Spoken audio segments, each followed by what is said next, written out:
Hello students, good morning to one and all. Hope all of you are safe and doing well at home. So, in the first class for the 10th standard, we had the first subject of your English textbook. It was a prose. You might be remembering the name of the prose also. It was a letter to God. So, after completing that topic also, we had a discussion of this question and answer. And we had finished one section of our discussion. Okay, that was based on the topic itself. Then another section was it was on grammar. Okay, but don't worry, I am not going to discuss that one. I will write all the question and answer in detail and send through WhatsApp to all of you in the form of PDF. Okay, so for today's poem, today's chapter is a poem. So it is taken from the second chapter, taken from the English textbook of your 10th standard. Okay, 10th standard. So it is the second chapter from the English textbook. So today we are going to deal a poem. Okay, it is not a prose, but it is a poem. So this is a very beautiful and a short poem. Okay, today's poem is a very short and beautiful poem. Why I am telling it is short is this one. You can see it. It has only got 2 stanzas. Okay, it has got only 2 stanzas, and each stanza contains only 4 lines. Okay, and then it is a beautiful poem written by the famous poet Robert Frost. Okay, you all are familiar with the poet Robert Frost. He has written so many poems. Okay, for the children's, for the lower standard as well as for the higher standard. You people. Okay. Therefore, in this poem, okay, he has beautifully narrated the touch of nature, okay, and the nature, how he relates to his own experience. Okay, that's why this is a beautiful poem. After this one, you will come to know that how beautiful and how interesting this poem is. Okay, so this one I will tell in summary about this poem. Okay, you know that the dust of snow. Okay, dust means you know that the small particles. Okay, small particles is called dust.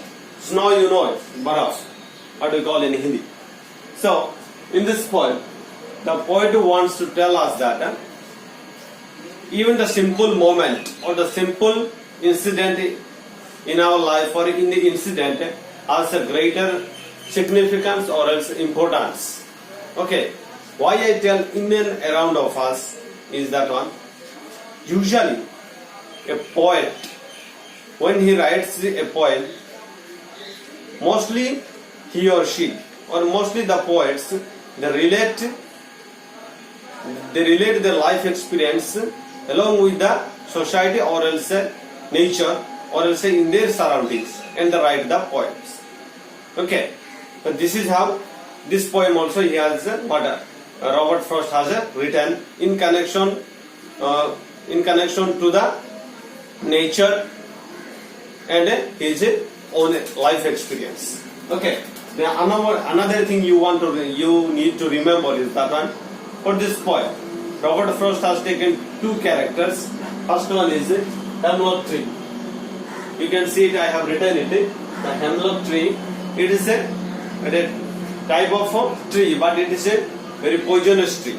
Okay, it looks short and it has got the white flower on it. Okay, that is the first character, and the second character is the crow.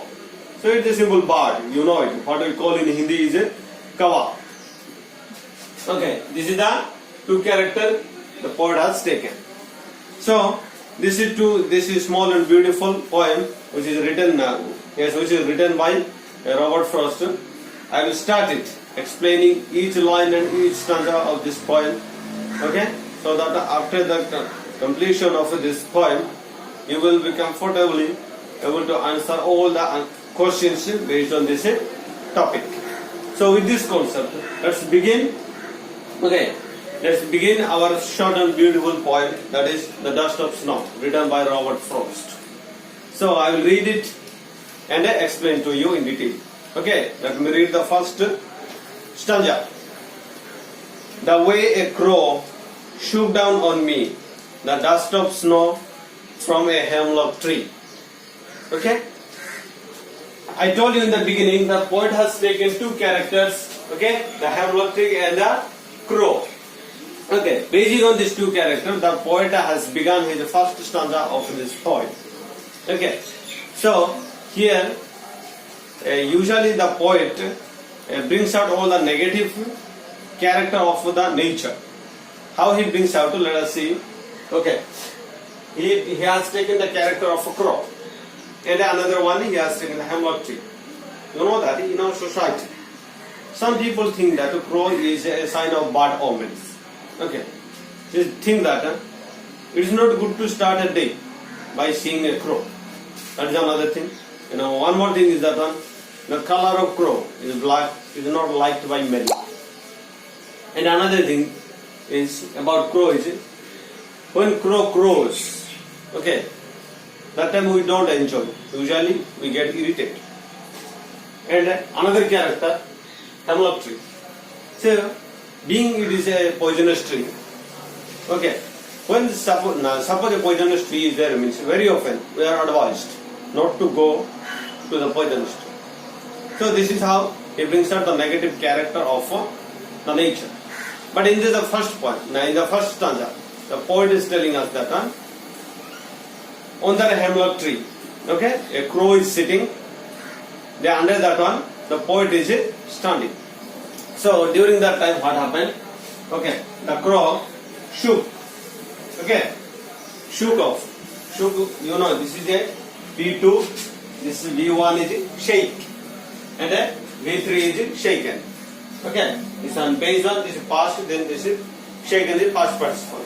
Okay, shook shake मतलब क्या होता है हिलाना. Okay, when the crow shook itself, that time the dust of snow, okay, the small particles of snow fell on the poet or fell on the ground. So when it fell on poet or also fell on the ground, as soon as it fell, it disappeared immediately. It did not remain for long. Okay. Understood? That is what the poet is narrating in the first stanza. And in the first stanza, we see that as the poet brings all the negative qualities of the nature, we can conclude that the poet was not in the mood of happiness or cheerfulness. That day, something might have gone wrong, and the poet also has gone sad. So that is the first stanza. Okay. And the second and the last stanza of your Dust of Snow poem, I am going to read and explain it. Okay, listen it carefully.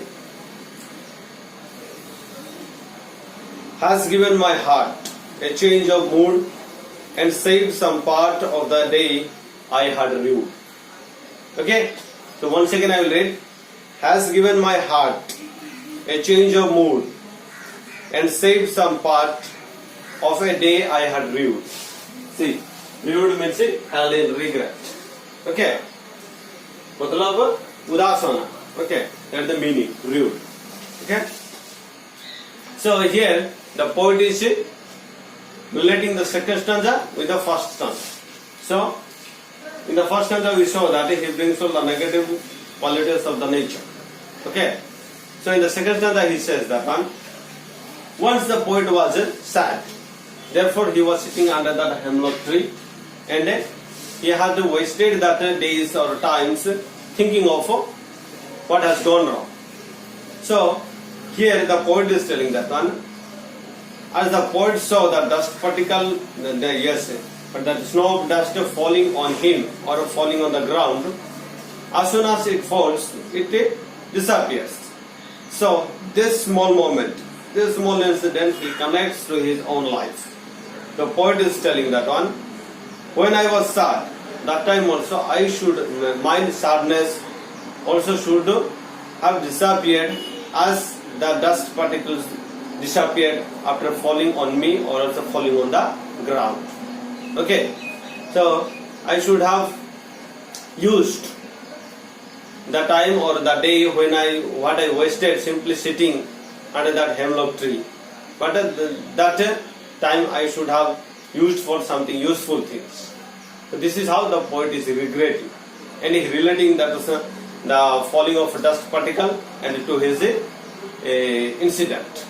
Okay, so this is how poet is concluding this poem. Okay, the dust of snow. So here I want to conclude, students, that in our life, okay, we get the situation of sadness and happiness, both. Life is a mixture of both happiness and sadness. But one thing we need to remember, that nothing is permanent in our life. Okay, as the poet suggests through this poem. Okay, only thing is that how we have to handle those kind of situation and channelize. So this is how the poet wants to message all of us through this small and beautiful poem, Dust of Snow. So this poem is over. Question and answer. Also you can answer. If you do not answer, also if you find difficulties, don't worry. I will write it and send to you through PDF form. Okay. So it was today's poem, The Dust of Snow. Okay. Hope all of you have understood what I taught.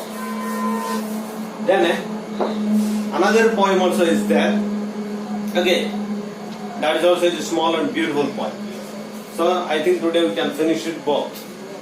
Okay. Fire and ice. Okay. The next poem is Fire and Ice. So this is totally different from the poem what we saw before. The previous poem what we saw, that was a dust of snow, and this is a fire and ice. Totally different. Okay. But one thing you need to remember, the same poet has written both the poems. Robert Frost has written The Dust of Snow and this poem. Okay, The Fire and Ice. Okay, written by Robert Frost. Okay, this is also a very small and beautiful poem. Okay, why it is small? You can see it. It has got only 2 stanzas, and each stanza contains 4 or 5 lines. Okay, so but I will explain it in all the angles, this poem, and you will not have any doubt, I hope, at the end of this poem. The first thing I wanted to tell you is that in this poem, Robert Frost wants to give the 2 predictions how the world will come to an end one day. The first one is he has taken fire, and the second one is ice. Okay, so but this one he has used it symbolically. Okay, not exactly he has used. He has addressed to some of the negative qualities of the human beings. Okay, so that ends the world one day. That's what the poet is telling in this poem. So there are some words that I will write for you. Perish, die,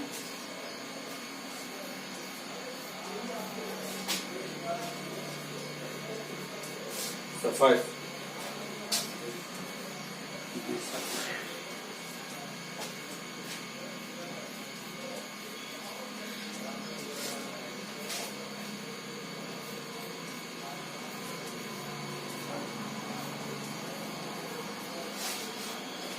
okay.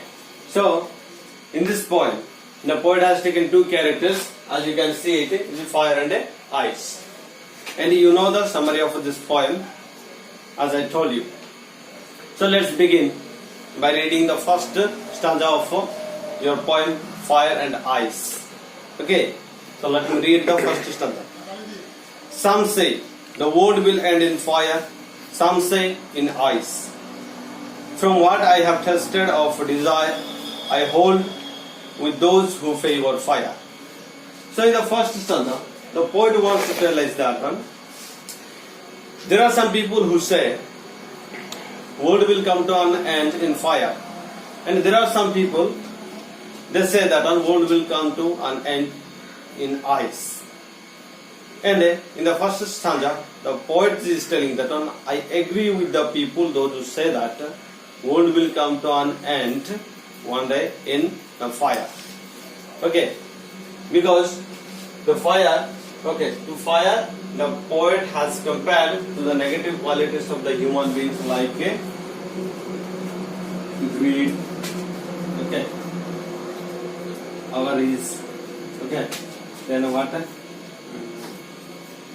Lust, or some negative qualities are compared with the fire. Here the poet wants to tell is that when the human beings, when they are going to, when they try to satisfy the fire of greed, avarice, or any negative qualities, the more they want to satisfy, the more they grow it. That is what the poet is telling in the first stanza. Then another one, the second and the last stanza of your poem, Fire and Ice, it goes like this. But if it had to perish twice, I think I know enough of hate to say that for destruction ice is also great and would suffice. See, suffice means what? Be sufficient.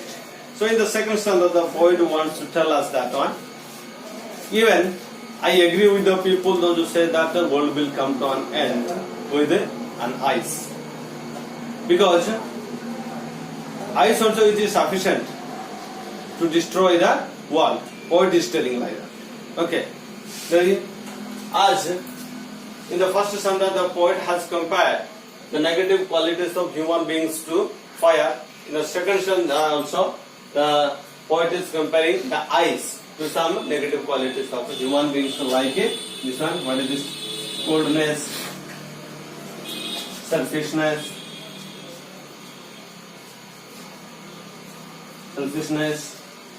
rigidity,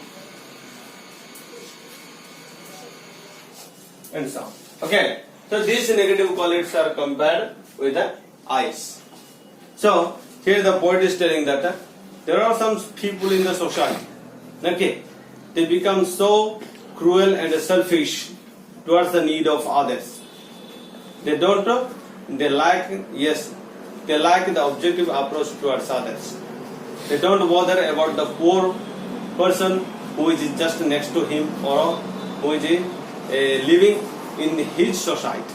That is why the poet is telling that there are some people in the society, they become so cruel and selfish. Then another qualities of this one, another negative qualities are this one: coldness, selfishness, and rigidity. Again, poet is telling that in society, people are there. They are so insensitive and indifferent towards the need or the feelings of others. So this is how the poet compares those qualities to the ice. So at last the poet is winding up this fire and ice, telling that surely one day, or else very soon, or else in the near future, world will come to an end either in fire or in ice.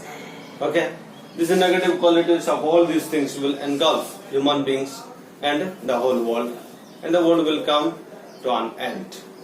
This is how the poet is telling, or the poet is giving the prediction of destruction of this world through this fire and ice. So this is how the poet comes to an end in this topic. And the rest of the question and answer, what is there, I will discuss it in short, or else I will write it and send it to all of you through PDF form. Thus you can write, or else you can study for the exam also.